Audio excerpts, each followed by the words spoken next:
अस्सलाम वालेकुम। आप सब कैसे हैं? Welcome to fusion flavours. और आज मैं बना रही हूँ बेसनी रोटी, क्योंकि हमारे यहाँ वेदर थोड़ा चेंज होना शुरू हो गया है और हल्की हल्की सर्दियाँ शुरू हो गई हैं, तो उसमें बेसनी रोटी बहुत मज़े की लगती है। चलें अब हम बनाते हैं। आपको इसके इंग्रेडिएंट्स तो नज़र आ रहे होंगे। अब हम बनाना स्टार्ट करते हैं। चलें अब हम स्टार्ट करते हैं। इसमें मैंने 2 कप घर का रेगुलर आटा जो होता है वो लिया है,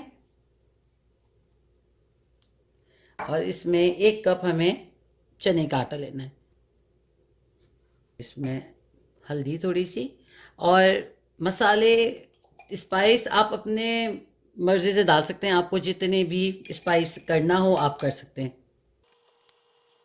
इसमें धनिया और ज़ीरा कुटा हुआ डलता है, वो मैंने डाला है। और देखें ये अनारदाना है, इसमें अनारदाना का टेस्ट सबसे अच्छा आता है। अगर आपको ये पिसा हुआ ना मिले तो आप अनार लेके उसको कूट के भी मोटा मोटा डाल सकते हैं। और इसमें मैं थोड़ा सा गार्लिक पाउडर है और क्रश पेपर भी डालूंगी। हरा धनिया इसमें थोड़ा सा अच्छा सा डालें तो बहुत अच्छा टेस्ट आता है इसका। और हरी मिर्च, कुछ लोग जो हैं उसमें प्याज भी डालते हैं, आपकी मर्ज़ी। अगर आपको प्याज का फ्लेवर पसंद है तो आप इसमें ज़रूर डालिए, ऐड कीजिए, आपकी मर्ज़ी है। अब मैं इसको थोड़ा सा मिक्स कर लेती हूँ। ये अच्छे से मिक्स हो गया ऑयल के साथ। अब हम इसको पानी डाल के आटे का डो बनाते हैं। इसको ना बहुत सख्त बनाना है ना इसको बहुत सॉफ्ट बनाना है।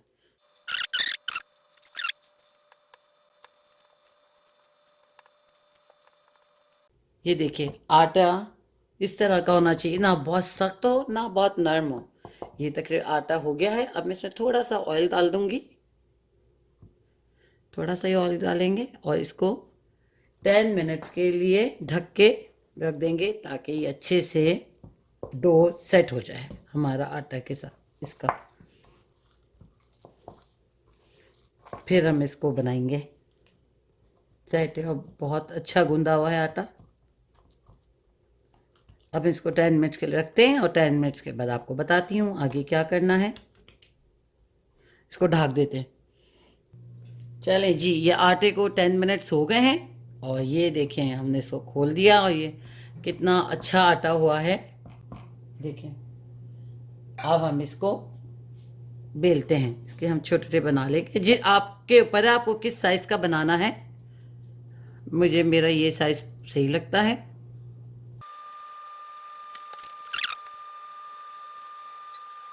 देखिए हमने 2 बना लिए। इसको इसमें निकाल देते हैं, इसको हम साइड पे कर देते हैं। चलें मैं जो है प्रीफर करती हूँ कि मेरे पास इस तरह की शीट हो। आपके पास जिपलॉक है, उसको जिपलॉक को खोलें, कट करें, उसको 2 पीसेस में ऐसे कर लें, क्योंकि इससे मुझे ये फ़ायदा लगता है कि ये चिपकता नहीं है और बहुत इजीली रोल हो जाता है। देखिए मैंने इसके ऊपर हल्का हल्का आटा लगा लिया है ताकि ये चिपके नहीं इसके ऊपर। और अगर आपके पास जिपलॉक्स नहीं है तो जो हमारे यहाँ जो मिल्क की जो बैग्स आती हैं उसको भी आप कट करके, जिसमें रेगुलर मिल्क आता है उसको भी आप कट करके उसको भी इस तरह यूज़ कर सकते हैं। थैलियों को इसी तरह यूज़ करेंगे तो उससे भी इजी हो जाएगा, आराम से बन जाएगा। और मैं जो है ना आटे को रोल करने की जगह मैं इसको रोल करते जाएं आप, तो आपकी रोटी बहुत फर्स्ट क्लास बन जाएगी।